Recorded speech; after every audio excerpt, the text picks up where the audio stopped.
नमस्कार दोस्तों, मैं सोच सही दिशा नई के लिए जर्नैल सिंह आपकी सेवा में फिर से हाजिर हूँ।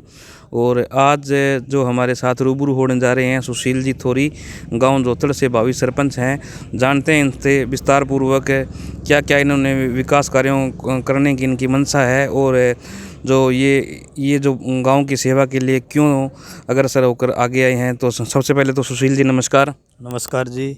मैं सोच सही दिशा नई की टीम का गांव जोतड़ में पहुंचने पर हार्दिक अभिनंदन व स्वागत करता हूं। हाँ जी। तो सुशील जी, आपके मन में ये मनसा कैसे हुई भी हमें भी सरपंची का चुनाव लड़ना चाहिए और थोड़ा सा आगे आना चाहिए, तो इसके बारे में थोड़ा सा आप बताइए। सर, बात ऐसी है कि मेरे बचपन से ही गांव के लिए समाज सेवा करने का मेरा मन था हाँ जी। और इस समाज सेवा मैं करता भी आ रहा हूं। लगभग 15 सालों से गांव के लोगों के बीच में रहता हूं, हाँ जी। उनके हर सुख दुख में काम आता हूं। हाँ जी। हाँ जी। तो इस बार मैंने सोचा क्यों ना हम भी सरपंच की दौड़ में शामिल होएं जी जी। और सरपंच बनने के बाद में सेवा करने का मौका हमें और ज़्यादा मिलेगा गाँव वालों की। जी जी। तो जैसे सुशील जी हम बात करें, आप मनरेगा के अंदर सहायक भी रह चुके हैं और आपने मनरेगा के बहुत से कार्य करवाए भी हैं। तो मनरेगा में आपने गांव के अंदर क्या क्या विस्तार कार्य करवाए हैं, इसके बारे में थोड़ा सा आप डिटेल में बताइए। सर, मैं 2010 से जो सेंट्रल गवर्नमेंट की स्कीम थी हाँ जी। मनरेगा, उसके अंदर इन्वॉल्व हूँ हाँ जी। और 2010 से लेकर आज तक हाँ जी। मैंने लगभग कोशिश ये की है भी हर मजदूर को मनरेगा के तहत कार्य मिले और कार्य दिया भी गया हाँ है। जी। जैसे मेरे गांव में जोड़ की खुदाई हुई, नहरों की सफाई, घग्गर चैनल की सफाई करवाई गई, शमशान भूमि की लैंड लेवलिंग करवाई गई, सभी स्कूल, स्टेडियम, हॉस्पिटल इनकी सफाई करवाई गई मनरेगा के तहत और पक्के कार्य भी करवाए गए। गलियों का निर्माण किया गया, 2-3 खाड़ों का निर्माण करवाया गया था। हाँ जी। हाँ जी। तो मैंने सुशील जी सुनने में ये भी आया है भी आपने मनरेगा के जितने भी कार्य करवाए हैं उनकी पेमेंट भी टाइम टू टाइम हुई है, ऐसा कुछ आपने करवाया था, इसके बारे में थोड़ा सा बताइए। सर, मैंने जितने भी मनरेगा के कार्य करवाए हैं आज तक किसी भी मजदूर की पेमेंट बकाया नहीं है। हाँ जी। हाँ जी। हर 10 और 15 दिन के अंदर अंदर उनके खातों में सीधा भुगतान दिल्ली सरकार से किया जाता है और उनके खातों में पेमेंट जमा हो जाती है। 15 दिन से आज तक 15 दिन से फालतू कभी पेमेंट डिले नहीं हुई। अच्छा जी। समय पर उनको पैसे मिलते रहे हैं और कभी किसी मजदूर ने आज तक कोई शिकायत भी नहीं की। सर, अगर भगवान की कृपा से आप भविष्य सरपंच हो, अगर सरपंच की कुर्सी आपको मिलती है या यूं कहिए अगर आप सरपंची का चुनाव जीत जाते हो, तो क्या क्या विकास कार्य करवाने पेंडिंग है, उसके बारे में आप थोड़ा सा हमें बताइए। सर, सबसे पहले जो मेरा मुख्य एजेंडा है, नंबर 1 पर जो काम है, जी जी। अगर भगवान की कृपा और ग्रामवासियों के सहयोग से मैं गांव का सरपंच बना तो मेरा पहला उद्देश्य है और पहला एजेंडा हमारे गांव की जो शमशान भूमि है वो बहुत ही उबड़ खाबड़ है। अभी तक उसके अंदर हम जैसे दाह संस्कार करने के लिए जाते हैं तो बैठने की पूरी सुविधा नहीं है। तो मेरा पहला एजेंडा ये है कि गाँव की जो शमशान भूमि है उसको बहुत बढ़िया तरीके से समतल करके उसके अंदर बैठने के साइड, जैसे दाह संस्कार के साइड फूल पौधे वगैरह लगाकर वहाँ पार्क बनाकर हरियाली बनाई जाए ताकि देखने वाला ये ना सोचे भी ये शमशान भूमि है क्या है। और दूसरा मेरा एजेंडा ये है कि जैसे हमारे गांव में डाणियाँ बहुत बसी हुई हैं, उनके जो रास्ते हैं वो अभी तक कच्चे हैं और वहाँ पीने के पानी की सुविधा की बहुत कमी है। तो दूसरा एजेंडा मेरा ये है कि सभी डाणियों के रास्ते जो है पक्के करवाए जाएं और उनको पीने की पानी की पूरी सुविधा दी जाए।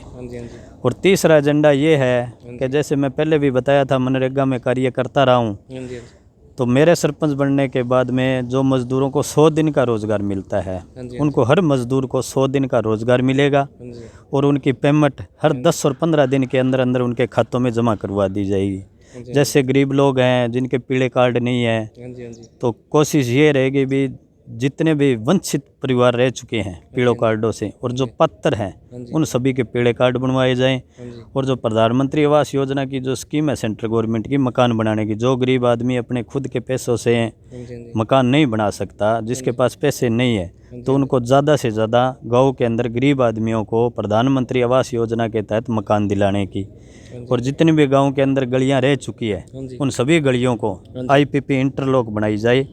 बढ़िया पार्क है, हाँ जी, हाँ जी, उनकी जो पार्क बने हुए हैं उनका बढ़िया सुधार करके उनमें खूब हरियाली कराई जाए। हाँ जी, हाँ जी, जैसे गांव में जोड़ है, पशुओं के पीने के पानी की पूरी सुविधा दी जाए और गांववासियों को भी पीने के पानी की सुविधा दी जाए। जैसे कि हमारे गांव में वाटर वर्क्स है, वो अभी गांव की आबादी के हिसाब से छोटा है, हाँ जी, उसको बड़ा करवाने की कोशिश करेंगे ताकि गांव वालों को पीने के पानी की कभी कोई समस्या ना आए।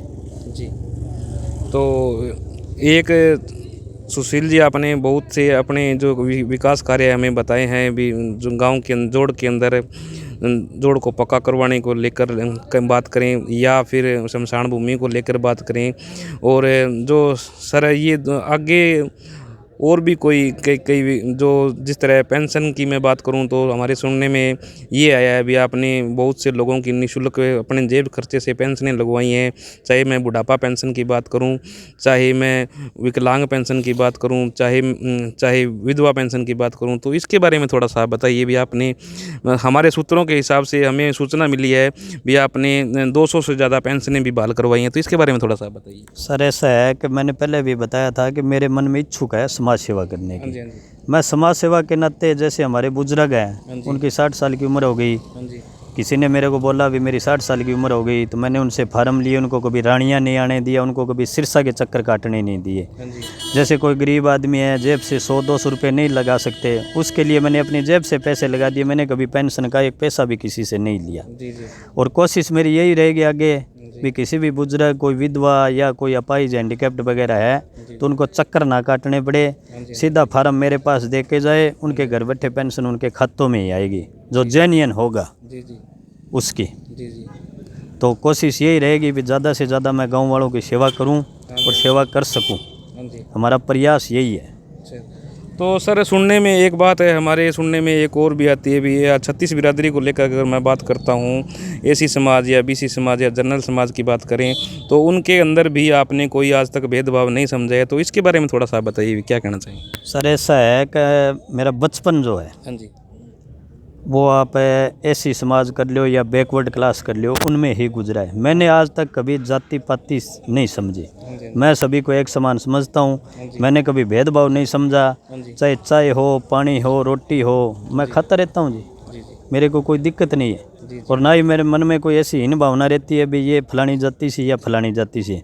मैं तो सबको अपनी जाति का मानता हूँ और सभी को अपना भाई, बंधु, ताऊ, चाचा, ताई, सभी को एक समान समझता हूँ। जी, जी, प्राथमिकता यही है कि मैं जातिवाद में विश्वास नहीं रखता। जी। तो आपके पास सुनने में हमारे ये भी आया भी आपके पास यूनियन बैंक का बीसी भी है, और पेमेंट लेने के लिए भी गांव वाले लोगों को बाहर नहीं जाना पड़ेगा, इसके बारे में थोड़ा सा आप बताइए, क्या कहना चाहिए। पहले मेरे पास सेंट्रल बैंक का था जी, हाँ जी, हाँ जी, तो मैंने 1 साल काम किया। हाँ जी, हाँ जी, उसके बाद में मेरा पड़ोसी था, बेरोजगार लड़का था, मेरे पास काम ज़्यादा था, मैंने वो बीसी उसको दिला दिया और वो अभी भी मेरे पड़ोस में ही काम कर रहा है। जी, जी, तो जो बैंक की जो बीसी थी उसके पास ग्रामीण बैंक, एसबीआई, यूनियन और सेंट्रल बैंक, हाँ जी, ये चारों बीसी मैंने उस लड़के को दिला रखा है।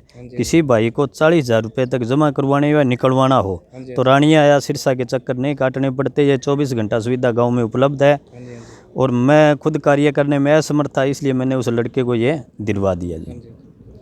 तो सर एक बात और करें, जिस तरह अभी आप पहले बता रहे थे फैमिली आईडी के बारे में, फैमिली आईडी के बारे में आप क्या कहना चाहेंगे। भी फैमिली आईडी को अनिवार्य कर दिया है सरकार ने, तो आपके गांव में जो फैमिली आईडी लगभग सी तो कंप्लीट है, कितनी अनकम्प्लीट है, उसके बारे में थोड़ा सा बताइए। लगभग सर ऐसा है कि फैमिली आईडी जो है कंप्लीट हो चुकी है। हाँ जी, हाँ जी, कोई इक्का दुक्का ही बचा होगा गांव में, क्योंकि गांव में 3-4 लड़के हैं जो हमारे रिलेशन के हैं वो बना रहे हैं। और दूसरी एक नई बात मैं आपको बता दूं, जो आयुष्मान कार्ड है हाँ जी, हाँ जी, मेरे गांव में अभी ये शायद 20 तारीख से आयुष्मान कार्ड शुरू हो जाएगा। और उसका जो टेंडर वर्क है रानिया का, वो भी टेंडर वर्क मेरे ही पास है। सभी रानिया हल्का के 54 के 54 गाँव का। तो मैंने लड़कों को इनवाइट कर लिया है और 20 तारीख से वो भी कार्य शुरू हो जाएगा। उसमें सरकार की स्कीम ये है सर कि 5 लाख रुपए तक किसी भी प्रकार की कोई भी बीमारी हो, जैसे हमारे इंप्लूड हॉस्पिटल होंगे सिरसा में, वहाँ इलाज कराएंगे और मुफ्त में इलाज होगा, उनसे एक पैसा भी नहीं लिया जाएगा जी। तो सुशील जी एक छोटी सी बात है, हम हमारे चैनल के माध्यम से और करेंगे। अगर हम किसान आंदोलन की बात करें तो ये पहले 1 जनवरी की बात हुई थी, 8 दिसंबर की बात हुई थी, फिर 1 जनवरी की बात हुई, अब 15 जनवरी को इसका सरकार ने सुप्रीम कोर्ट ने कोई फैसला सुनाना है। तो इससे आपको क्या उम्मीद है क्या अगर काले कानून जो आप बोलते हैं ये रद्द होंगे या इस पर क्या सरकार का निर्णय आता है, इसके बारे में क्या कहना चाहेंगे?